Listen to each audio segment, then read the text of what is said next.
కర్మ సిద్ధాంతం మీద నడిచేది నా సనాతనం. దేవుణ్ణి ఏ రూపంలో చూసినా ప్రతి మతానికి ప్రతి దేవుడికి గౌరవించడం నేర్పింది నా సనాతనం. యుద్ధంలో ధర్మం వైపు నిలబడ్డవాడే గెలుస్తాడు అని చెప్పి మహాభారతం ద్వారా తెలియజేసింది నా సనాతనం. పక్క దేశాల వైపు ఏ రోజు తొంగి చూడకుండా, ఎదుటి దేశాలపైన ఏ రోజు దాడి చేయకుండా నిలబడిన ధర్మం నా సనాతనం.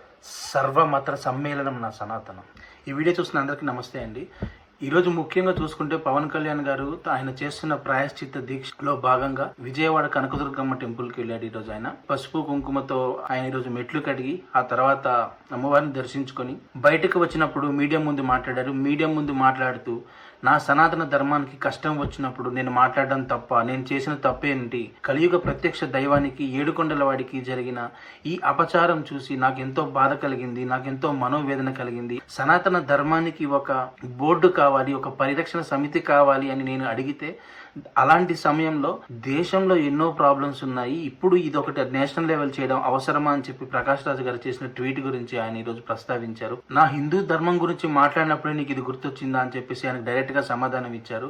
మీరు అవసరమైతే నోరు మూసుకొని ఉండండి, అంతేగాని ఎక్కువ మాట్లాడొద్దు. ఈ సమయంలో ఏ ఇతర ధర్మానికైనా సరే మేము విలువ ఇస్తాం, కానీ మాకు కష్టం వచ్చినప్పుడు మేము మాట్లాడడం కూడా తప్పంటారా అని చెప్పేసి సినిమా ఫంక్షన్లో కూడా దాన్ని ఒక జోక్గా తీసుకొని మాట్లాడడం కానీ, లేదా ఇండస్ట్రీ పెద్దలు ఎవరో మాట్లాడకపోవడం, మీలో హిందువులు ఉన్నారా లేదు, దానికి రెస్పాన్స్గా ట్విట్టర్లో ప్రకాష్ రాజ్ ఒక వీడియో పోస్ట్ చేశారు. ఆ వీడియోలో ఏముంది అంటే, నేను ట్వీట్లో చెప్పింది ఏంటి, నువ్వు దాన్ని తిప్పుతుంది ఏంటి అని చెప్పేసి అడుగుతున్నాడు. చాలా వెటకారంగా, చాలా వ్యంగ్యంగా పవన్ కళ్యాణ్ గారు ఈరోజు ఆల్రెడీ ఒక ఆవేదనతో, ఒక ఆగ్రహంతో మాట్లాడితే దానికి అత్యంత వ్యంగ్యంగా నేను చెప్పింది ఏంటి, నువ్వు దాన్ని తిప్పుతుంది ఏంటి, నేను షూటింగ్లో ఉన్నాను, అది అయిపోయిన తర్వాత వస్తాను ఇండియా, అప్పుడు నేను మాట్లాడతాను అని చెప్పేసి ఆయన ఒక వీడియో బయట రిలీజ్ చేయడం. అంటే ఈ విషయం యొక్క తీవ్రత ఇప్పటికైనా ప్రకాష్ రాజ్కి ఎంత అర్థమవుతుంది అనేది మనం ఆలోచించవచ్చు. But as a Hindu, as a Sanatan, you need to express. నీలో బాధ కలిగింది అంటే జరిగినది తప్పు అని చెప్పి నువ్వు భావిస్తే, ముఖ్యంగా నీ బాధ్యత కింద ముందు ఒక ప్రాయశ్చిత పరంగా దేవుడి ముందు ఒక దీపం వెలిగీయడం కానీ ఏదైనా చేస్తే చాలా అద్భుతం. అండ్ అలాగే హీరో కార్తీక్ గారు చూసుకుంటే పవన్ కళ్యాణ్ గారు మాట్లాడిన వెంటనే ఒక గంటన్నర సమయంలోనే ఆయన ట్విట్టర్లో సమాధానం ఇచ్చారు.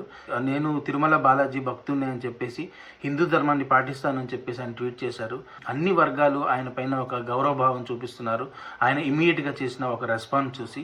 బట్ ప్రకాష్ రాజ్ గారు చేసిన వ్యంగ్యానికి, ఆయనకి హిందూ ధర్మం మీద కానీ భారతదేశం మీద కానీ ఉన్న ఒక హేట్రెడ్ ఫీలింగ్ని కానీ క్లియర్గా ఎక్స్ప్రెస్ చేస్తూ ఆయన ఒక ట్వీట్ చేశారు. సో అది ముందుకు ఎలా వెళ్తుందో చూడాలి. At the same time YSRCP supporters కానీ, జగన్మోహన్ రెడ్డి గారి ఫ్యాన్స్కి కానీ నేను ఒకటే చెప్పాలనుకుంటున్నాను.